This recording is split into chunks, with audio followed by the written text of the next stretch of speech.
La copa de cristal aún vibraba entre los dedos de Héctor Valdés cuando escuchó la voz. No fue alta ni insistente, fue peor, frágil, una voz que parecía pedir permiso incluso para existir. Señor, ¿puedo comer contigo? Hoy es Navidad. El murmullo elegante del restaurante siguió su curso, como si nada hubiera ocurrido. El aroma a pavo trufado y vino caro flotaba en el aire, mezclado con risas estudiadas y brindis mecánicos. Héctor no levantó la vista de inmediato. Algo en su pecho se contrajo con una incomodidad inesperada, como si aquella pregunta hubiese atravesado la tela fina de su traje y tocado directamente un lugar que llevaba años cerrado. Cuando finalmente alzó los ojos, la vio. La niña estaba de pie junto a su mesa, demasiado pequeña para ese espacio de mármol y luces cálidas. Llevaba un abrigo varios números más grande, manchado en los puños,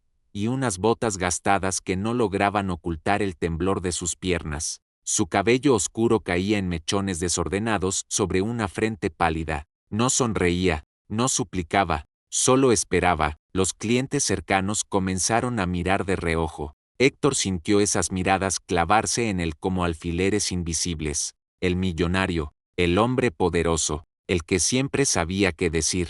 Y, sin embargo, ninguna respuesta acudió a su mente. ¿Dónde está tu familia?, preguntó al fin, con una voz que no reconoció como propia. La niña se encogió de hombros. Hoy no tengo, respondió. Pero mi mamá decía que en Navidad nadie debería comer solo. La frase cayó con un peso absurdo sobre la mesa impecable. Héctor apretó la mandíbula. Pensó en su casa enorme, en la mesa larga que lo esperaba vacía, en las Navidades idénticas que llevaba repitiendo desde hacía más de una década. Pensó en lo fácil que sería hacer una seña al mesero, resolverlo con dinero. Como siempre, el mesero se acercó, tenso, esperando instrucciones. Héctor levantó una mano, sin apartar la mirada de la niña. Sus ojos eran grandes, oscuros, demasiado atentos para alguien de su edad. Siéntate, dijo de pronto. La palabra salió antes de que pudiera detenerla. La niña parpadeó,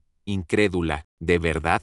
Héctor asintió lentamente, mientras algo dentro de él, algo que no sentía desde hacía años, comenzaba a resquebrajarse. Y en ese instante, sin entender por qué, tuvo la extraña certeza de que aquella cena no iba a terminar como todas las demás. El silencio se volvió espeso en cuanto la niña se sentó frente a Héctor. La silla de terciopelo, pensada para adultos, la hacía parecer aún más pequeña, como si el restaurante entero pudiera tragársela de un bocado. El mesero regresó con cautela, sosteniendo la libreta entre los dedos, y miró a Héctor en busca de confirmación. Desde la cocina llegaba el chisporroteo de la mantequilla caliente, y el perfume del romero, recién cortado, se mezclaba con el frío húmedo que la niña había traído de la calle. «Tráele lo mismo que a mí», dijo Héctor, sin consultar el precio ni el menú. El mesero dudó apenas un segundo, luego asintió y se alejó. A su alrededor, algunas conversaciones se apagaron, otras continuaron en susurros incómodos. Héctor percibía cada mirada, cada juicio silencioso, pero por primera vez en años no le importaron. Había algo más fuerte reclamando su atención. La niña apoyó las manos sobre la mesa con cuidado, como si temiera ensuciarla. Sus dedos estaban enrojecidos por el frío. «Gracias», murmuró. «No suelo sentarme en lugares así». Héctor la observó con detenimiento. No había en ella la urgencia del hambre desesperada, sino una educación extraña, una forma de hablar que no encajaba con la vida que parecía llevar. Aquello lo descolocó. «¿Cómo te llamas?», preguntó. «Lucía», dijo su nombre con claridad, con una dignidad que lo golpeó más fuerte que cualquier reproche. Héctor repitió el nombre en silencio. «Lucía». La palabra se le quedó adherida al pecho, provocándole una sensación difícil de nombrar.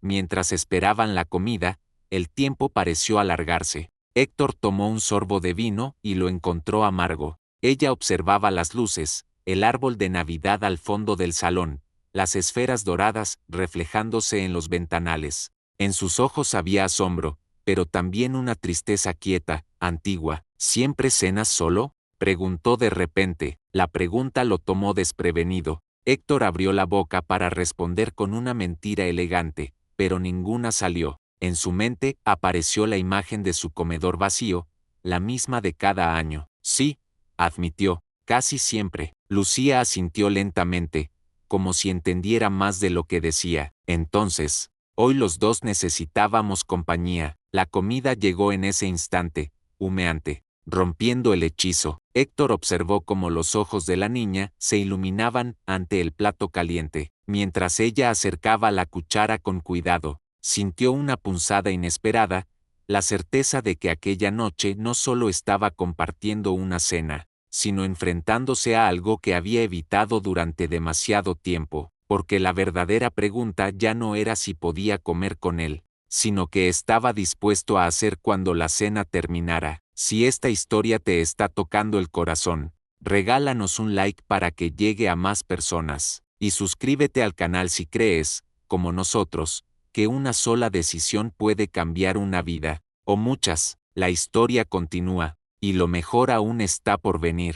El aroma del pavo asado llegó primero, envolviendo la mesa como un abrazo tibio, y solo después apareció la sonrisa de Lucía. No fue grande ni exagerada, fue breve, contenida, como si no quisiera llamar demasiado la atención del mundo. Aún así, bastó para desarmar algo en Héctor. El vapor se elevaba desde los dos platos idénticos, cargado de mantequilla, hierbas y promesas simples. Navidad, pensó, así debía oler. Lucía tomó los cubiertos con cuidado, como si fueran prestados.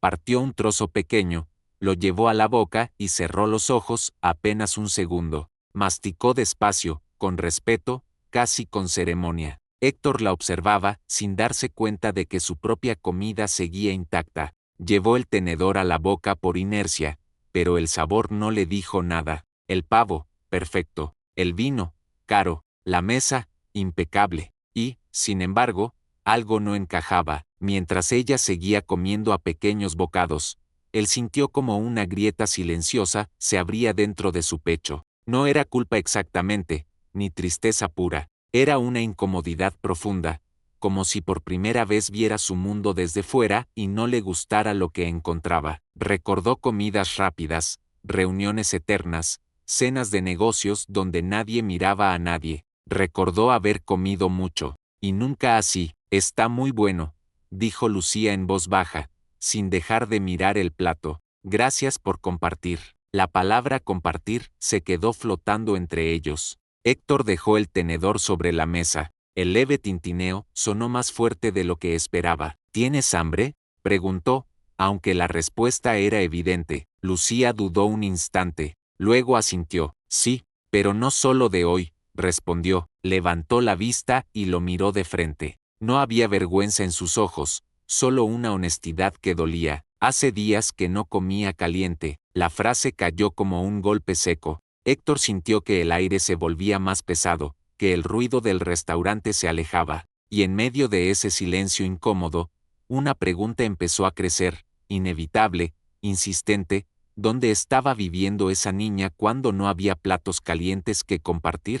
La mirada de Lucía se desvió del plato hacia el fondo del restaurante, donde un árbol de Navidad se alzaba cubierto de luces doradas. Las esferas reflejaban destellos cálidos sobre el vidrio, y durante unos segundos la niña pareció olvidar dónde estaba. Sus ojos siguieron una estrella en la punta del árbol con una atención casi reverente, como si aquello no fuera decoración, sino una promesa. Es bonito, murmuró. En la calle casi no hay luces. Héctor siguió su mirada. Había pasado frente a ese mismo árbol al entrar y no le había provocado nada. Ahora, en cambio, le resultaba imposible no preguntarse cuántas veces Lucía habría pasado frente a escaparates iluminados sin poder detenerse, sin sentirse parte. El sonido lejano de un villancico llegó desde los altavoces del local. Suave, melancólico. ¿Te gusta la Navidad?, preguntó él. Lucía tardó en responder.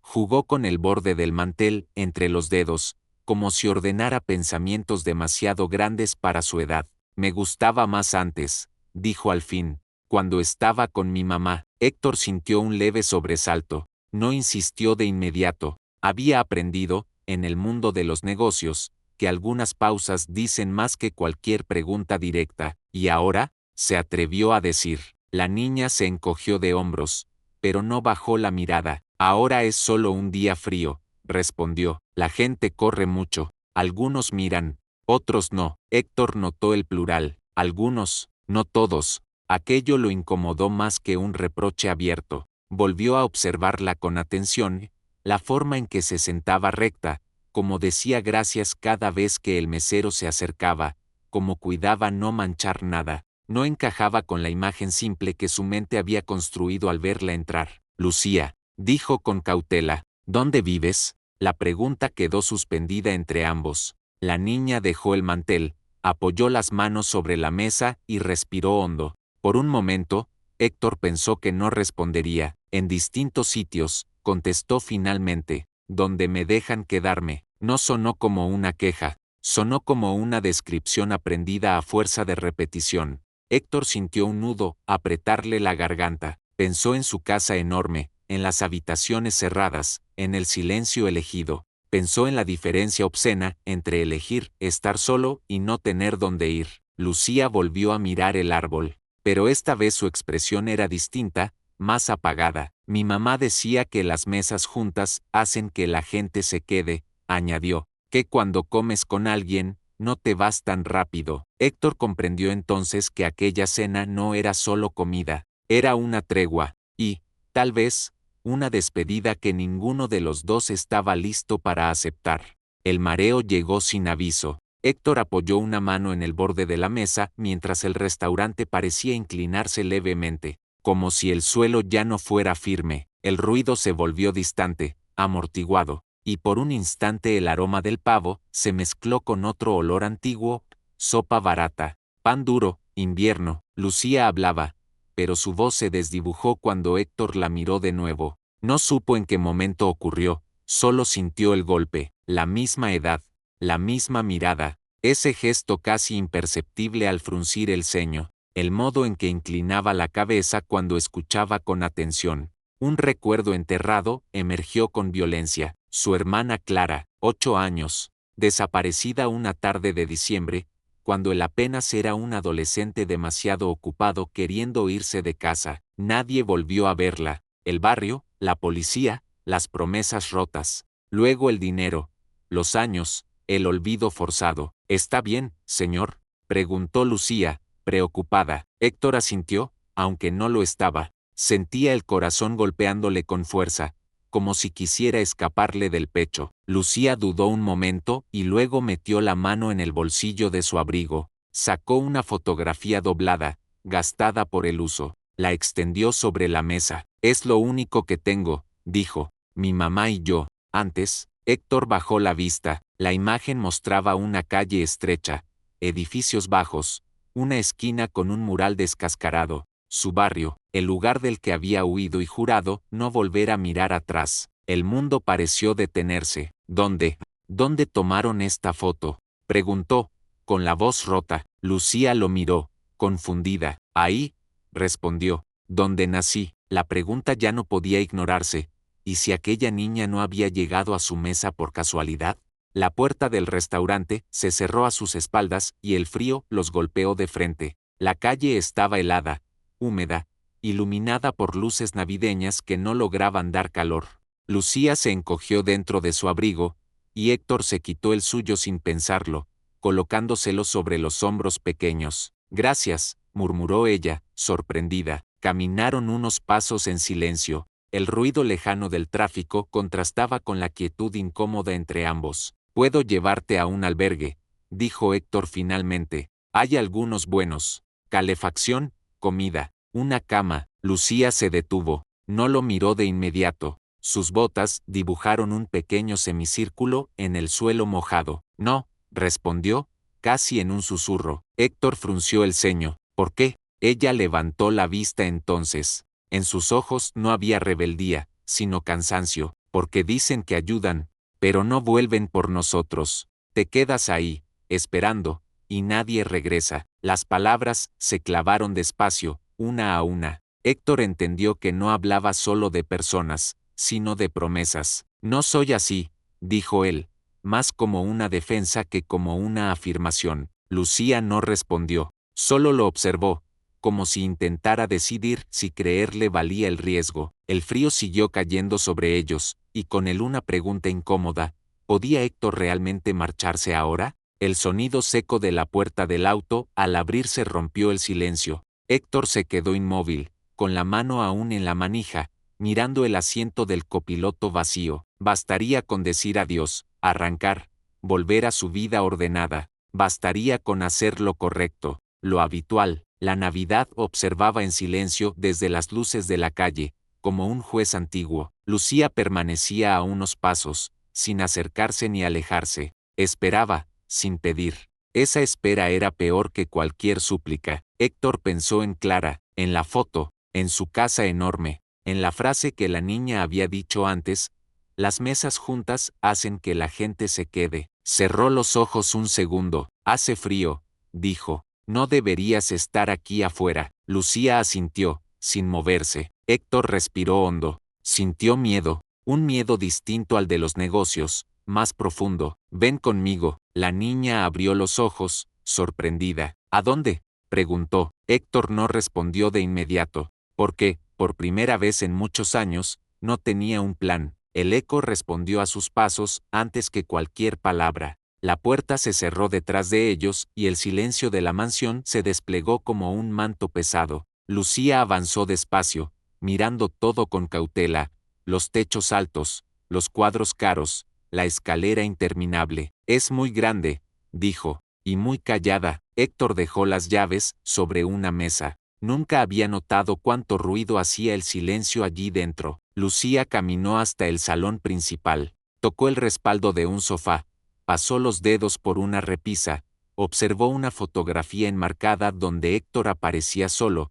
sonriendo para una revista. ¿Vive alguien más aquí?, preguntó. No, respondió él. La niña se volvió lentamente hacia él. No había juicio en su rostro, solo curiosidad genuina. Entonces, dijo tras una breve pausa, ¿aquí vive alguien feliz? La pregunta quedó suspendida en el aire, resonando más fuerte que el eco. Héctor abrió la boca para responder, pero no salió ningún sonido. Por primera vez, no supo mentir, y mientras Lucía lo observaba en silencio, comprendió que esa casa, como él mismo, llevaba demasiado tiempo esperando ser habitada de verdad. La niña dormía en el sofá, hecha un ovillo bajo una manta demasiado grande para su cuerpo. Su respiración era suave, irregular, como si incluso al dormir no terminara de confiar. La luz tenue del árbol de Navidad, que la madre de Héctor había insistido en encender, dibujaba sombras cálidas en las paredes del salón. Déjala ahí, susurró doña Elena,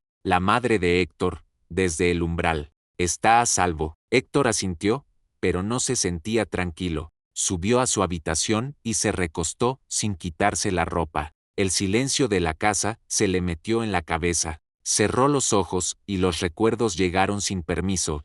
Una cocina pequeña, goteras, pan duro mojado en leche, su madre cociendo hasta tarde, pobreza, vergüenza, frío. Él había prometido no volver jamás a ese lugar, y ahora ese lugar estaba durmiendo en su sala. Se levantó antes del amanecer, preparó café, se quedó mirándolo enfriarse. Pensó en Lucía, en Clara, en su madre, dormida arriba, que ya había entendido todo sin preguntar. No bastaba con una noche. Decidió buscar ayuda real. Lucía, ¿de qué?, preguntó la trabajadora social, hojeando papeles. Héctor dijo el apellido. La mujer se detuvo, alzó la vista. ¿Usted es Valdés?, preguntó. El aire se tensó. Sí, ella respiró hondo. Lucía es hija de María Ortega. Trabajó como limpiadora para una de sus empresas. Fue despedida hace 3 años, sin indemnización. Murió poco después. Las palabras cayeron una a una,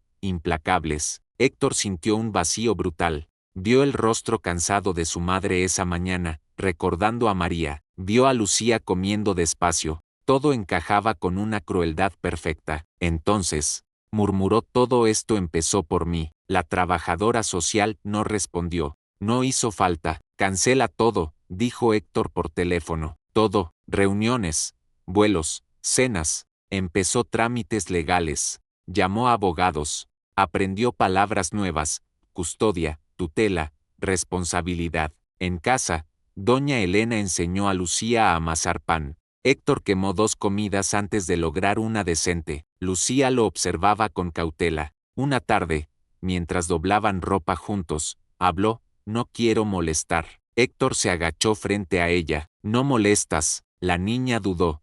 Respiró hondo. ¿Puedo quedarme? La pregunta fue un golpe directo al corazón. Las miradas eran duras. No curiosas, no neutrales, duras. Héctor las sintió apenas cruzó la puerta de la sala, como si cada una evaluara su traje, su postura, su apellido. Allí no era el empresario exitoso ni el hombre respetado en portadas de revistas. Allí era, simplemente, el millonario. Y el dinero, en ese lugar, no compraba confianza. Lucía estaba sentada a su lado, balanceando ligeramente los pies que no tocaban el suelo. Sus manos iban y venían sobre la tela del vestido que doña Elena había elegido con cuidado. Héctor notó ese gesto nervioso y, por primera vez desde que todo comenzó, se sintió verdaderamente vulnerable. No por él, sino por ella. Cuando le dieron la palabra, no preparó ningún discurso elegante. Habló como no lo había hecho nunca. Admitió errores sin rodeos,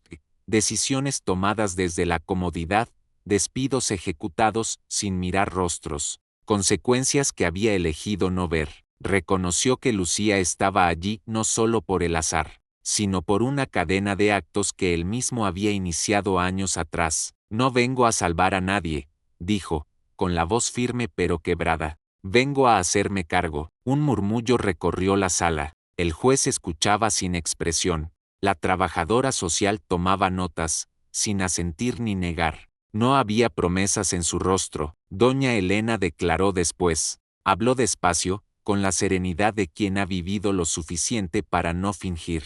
Contó su propia historia de pobreza, de noches largas y mesas vacías. Dijo que no quería repetir errores, que Lucía no era una oportunidad para redención pública, sino una niña que necesitaba estabilidad, cuidado y tiempo. Lucía se removió en su asiento, miró a Héctor, luego al juez, luego al suelo. El ambiente se volvió pesado, casi irrespirable, cuando el juez anunció una pausa para deliberar. En ese silencio tenso, Lucía estiró la mano. No miró a Héctor al hacerlo, simplemente buscó su mano y la tomó, pequeña, firme, como si temiera que, si no lo hacía, todo pudiera desaparecer.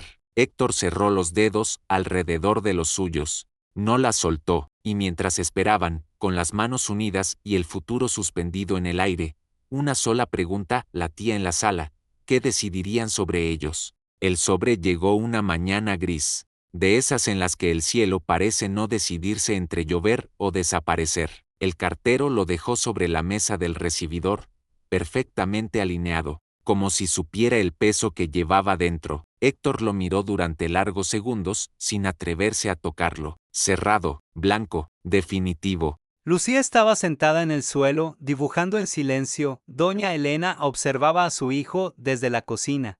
Comprendiendo sin palabras, Héctor pensó en despedidas que aún no habían ocurrido, en promesas que no sabía si podría cumplir, en la posibilidad de que aquella casa volviera a quedarse vacía. No por elección, sino por decisión ajena, tomó el sobre. Pesaba más de lo que debía. Doña Elena se acercó despacio y apoyó una mano cálida sobre su hombro. Ábrelo, dijo con suavidad, pase lo que pase, no estaremos solos. Héctor respiró hondo y rompió el borde con cuidado, como si un movimiento brusco pudiera cambiar el contenido. Sacó la hoja. Leyó la primera línea y sintió como el aire regresaba de golpe a sus pulmones. Aprobado provisional. El mundo no se arregló de inmediato. No hubo música, ni lágrimas desbordadas, solo un silencio distinto, uno que no dolía. Lucía levantó la vista. ¿Eso es bueno?, preguntó. Héctor se agachó frente a ella y sonrió, una sonrisa cansada pero real. Sí, respondió, es bueno. ¿Provisional quiere decir que me puedo quedar?, insistió. Con cautela. Por ahora, dijo, pero vamos a quedarnos. Lucía asintió despacio, como si guardara esa frase en un lugar seguro. No saltó ni gritó, solo se acercó y lo abrazó con fuerza inesperada. Y en ese vamos, pronunciado sin certezas absolutas, pero con una voluntad nueva, Héctor entendió que el futuro no estaba asegurado, pero por primera vez. Las risas estallaron en la cocina, de forma inesperada, rebotando contra las paredes blancas como si la casa, por fin, recordara para qué había sido construida. Héctor tenía harina en la mejilla, el delantal torcido y una expresión entre derrota y sorpresa. Lucía se reía sin contenerse, con esa risa limpia que no pide permiso ni se disculpa por existir. Eso no era azúcar, logró decir entre carcajadas. Lo sé, respondió Héctor, mirando el desastre sobre la encimera, pero parecía inofensivo. Doña Elena observaba desde la puerta. Sin intervenir, había decidido dejar que su hijo aprendiera solo, y estaba aprendiendo, mal, torpemente, pero de verdad. Los días se llenaron de pequeños fracasos, desayunos quemados, peinados imposibles, horarios confundidos. Héctor se equivocaba y volvía a intentar, preguntaba, escuchaba. Aprendió que Lucía no dormía bien si la luz estaba completamente apagada, que odiaba el ruido de los platos golpeando fuerte, que necesitaba saber con antelación qué iba a pasar al día siguiente. Aprendió a bajar la voz, a sentarse a su altura, a esperar. Una tarde, mientras hacían tareas en la mesa del salón, Héctor se dio cuenta de que ya no miraba el reloj. El tiempo había dejado de ser un enemigo. Lucía levantó la vista del cuaderno y lo observó con una seriedad que no correspondía a su edad. ¿Te vas a cansar?, preguntó. Héctor negó con la cabeza. No, ella asintió como si anotara mentalmente esa respuesta. Esa noche, al arroparla, Lucía se aferró un segundo más a su mano. Nunca nadie me cuidó así, dijo en voz baja, casi avergonzada. Las palabras se le clavaron a Héctor en el pecho. Entendió entonces que cuidar no era un acto puntual, sino una repetición constante, frágil, que podía romperse si uno dejaba de insistir, mientras apagaba la luz. Una pregunta inevitable flotó en el aire silencioso de la casa. ¿Duraría lo suficiente para que ella no volviera a perderlo? El teléfono sonó a media mañana, cortando la calma recién aprendida. Héctor reconoció de inmediato el tono del abogado, seco, medido, incómodo. Héctor, ha surgido un problema. El mundo volvió a tensarse. El abogado explicó despacio, como si alargar las frases pudiera suavizar el golpe. Un familiar había aparecido, un tío materno. Documentos, derechos, reclamaba la custodia de Lucía, alegando lazos de sangre y estabilidad legal. El proceso provisional quedaba de pronto en riesgo. Héctor cerró los ojos, vio a Lucía en la cocina, manchada de harina. La oyó reír. ¿Dónde estaba antes?, preguntó con voz contenida. Desaparecido, respondió el abogado, pero la ley escucha a quien aparece con papeles. Colgó con un nudo en la garganta. Doña Elena lo miró desde la mesa. No hizo falta explicar. Van a intentarlo, dijo ella. Lucía entró en la sala en ese momento. Percibió el cambio de inmediato. ¿Pasa algo malo?, preguntó. Héctor dudó. No quiso mentir. Hay personas que dicen que deberían cuidarte, respondió, y tenemos que hablarlo con un juez. Lucía palideció. ¿Me voy a ir?, susurró. Héctor sintió como el miedo se transformaba en algo más sólido. No, si yo puedo evitarlo. Pero sabía la verdad, podría perderla. Héctor se encontraba de nuevo frente al juez. Esta vez sin discursos preparados ni estrategias legales que lo protegieran, solo estaba él, su historia y la decisión que había cambiado su vida. La sala parecía más pequeña, más severa.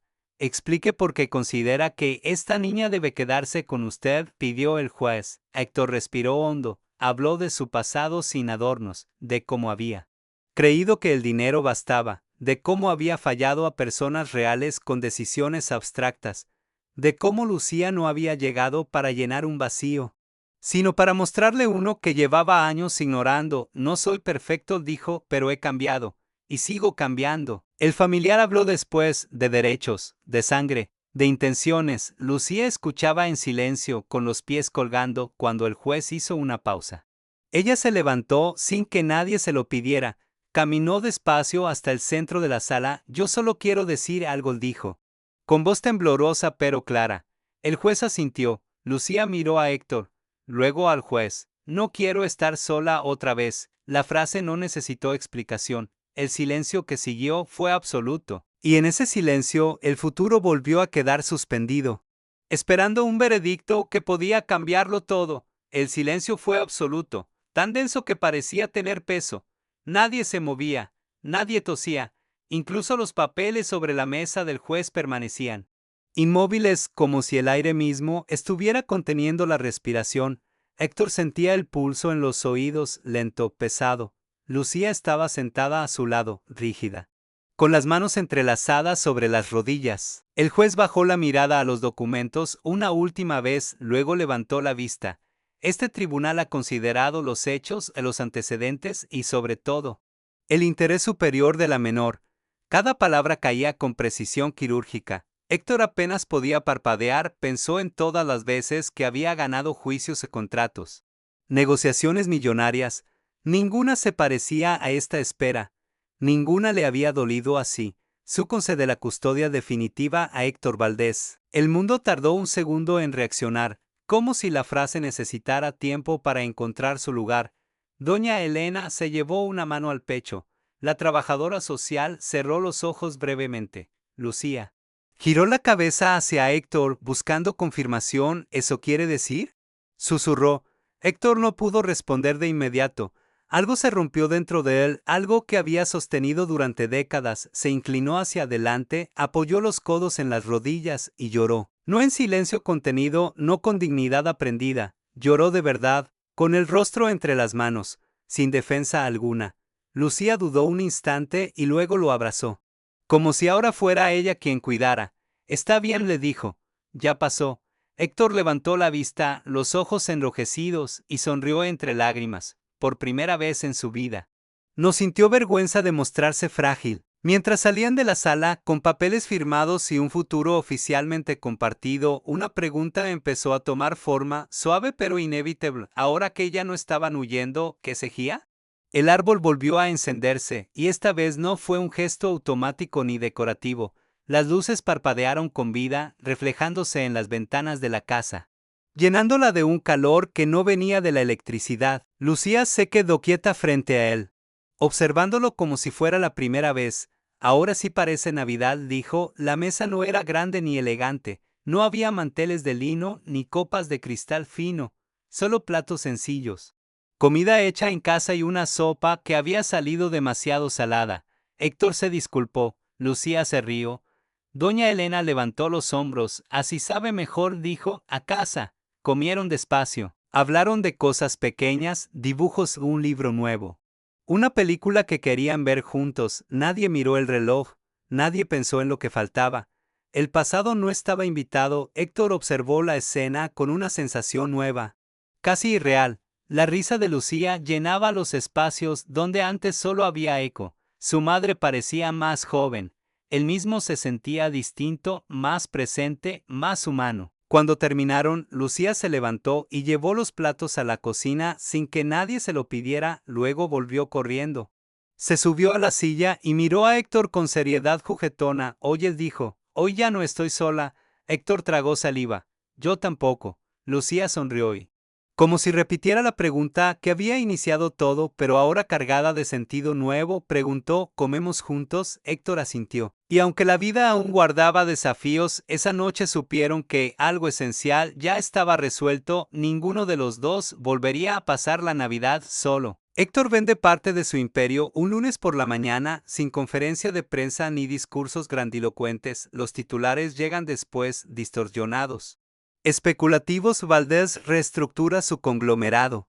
Movimiento inesperado del magnate. Nadie imagina la verdadera razón, nadie ve la escena doméstica que lo precede. Lucía desayunando cereal en silencio, doña Elena leyendo el periódico, y él firmando documentos con una calma que no tenía nada de financiera. La decisión no fue impulsiva, llevaba meses gestándose, desde la noche en que Lucía durmió por primera vez en su sofá, desde la llamada de la trabajadora social, desde la certeza incómoda de que el dinero que lo había protegido también había herido. Vender no significaba perder poder, significaba redirigirlo.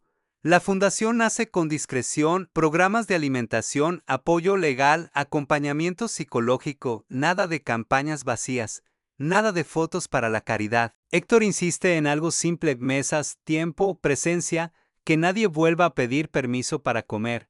Esa es la consigna que repite. Aunque no la pone en los folletos, en ese proceso vuelve a coincidir con Ana, la trabajadora social que había llevado el caso de Lucía. No es la primera vez que se ven fuera de un despacho.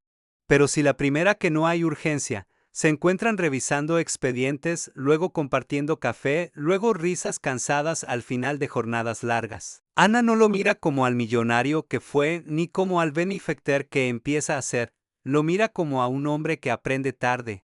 Pero aprende de verdad. Héctor se descubre esperando esos encuentros, escuchándola hablar de niños, de sistemas que fallan, de victorias pequeñas que no salen en ningún informe.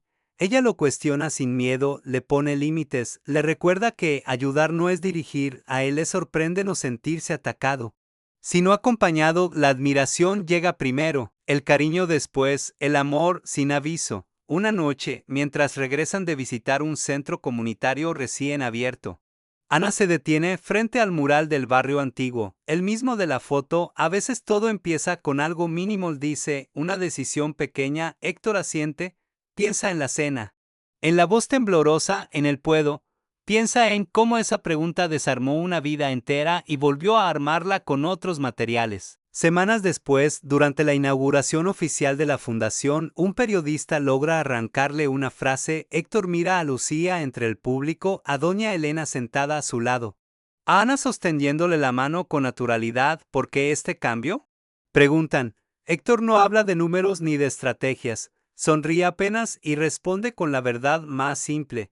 Empezó con una pregunta, la gente aplaude, algunos se emocionan, otros no entienden del todo, pero Héctor sí. Y mientras observa a Lucía reír con otros niños, la pregunta que queda abierta no es si hizo lo correcto, sino cuántas vidas más podrían cambiar si alguien se atreviera a escuchar la próxima pregunta. La pregunta llegó suave, casi idéntica a la primera vez.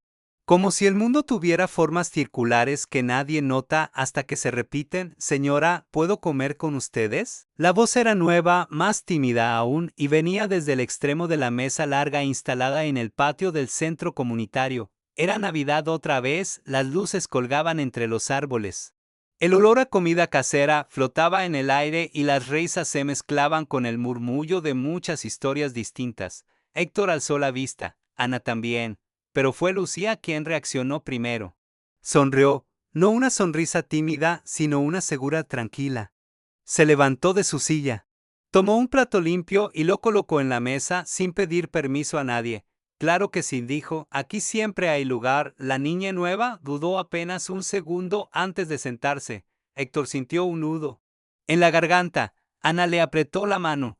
Aquella escena no era un recuerdo, era una continuación. La boda había sido sencilla, sin salones de lujo ni listas interminables de invitados. Doña Elena lloró al verlos darse el sí, no por nostalgia, sino por plenitud. Lucía llevó los anillos con una seriedad solemne y luego se rió cuando casi se le caen. Los tres juntos formaban una imagen que Héctor nunca había sabido imaginar, pero que ahora no podía concebir perder. La vida no se volvió perfecta, se volvió real.